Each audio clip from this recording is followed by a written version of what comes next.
TDP party కేంద్ర కార్యాలయం మీద దాడికి సంబంధించి బాపట్ల మాజీ ఎంపీ నందిగామ సురేష్ని అరెస్ట్ చేసిన విషయం అందరికీ తెలిసిందే.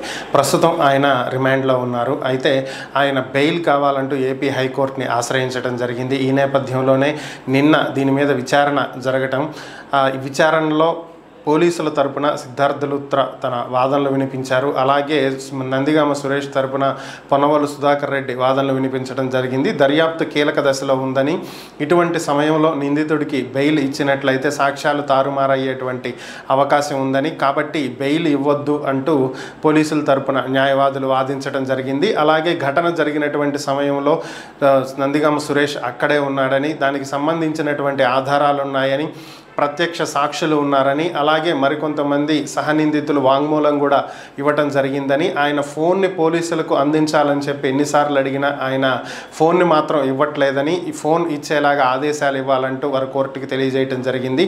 ఇప్పటికే పూర్తిగా దర్యాప్తు పూర్తయిపోయిందని, ఈ సమయంలో బెయిల్ ఇచ్చేటువంటి అవకాశాలు ఉన్నాయని, బెయిల్ ఇవ్వొచ్చని, ఇంక ఇప్పుడు కొత్తగా సాక్ష్యాలను తారుమారు చేసేటువంటి పరిస్థితులు అయితే ఏమీ లేవు అని చెప్పి నందిగామ సురేష్ తరపు న్యాయవాదులు కోర్టుకి విన్నవించడం జరిగింది. చివరిగా వాదనలన్నీ ముగిసినటువంటి నేపథ్యంలో తీర్పు రిజర్వ్ చేశారు. ఈ నెల 4వ తేదీన ఈ కేసు మీద తీర్పు వెలువరిస్తామని చెప్పి న్యాయమూర్తి చెప్పడం జరిగింది. అంటే 4వ తేదీన దాదాపుగా బెయిల్ రావచ్చా రాదా అనేటువంటి అంశాలు తేలేటువంటి పరిస్థితి అయితే కనిపిస్తుంది.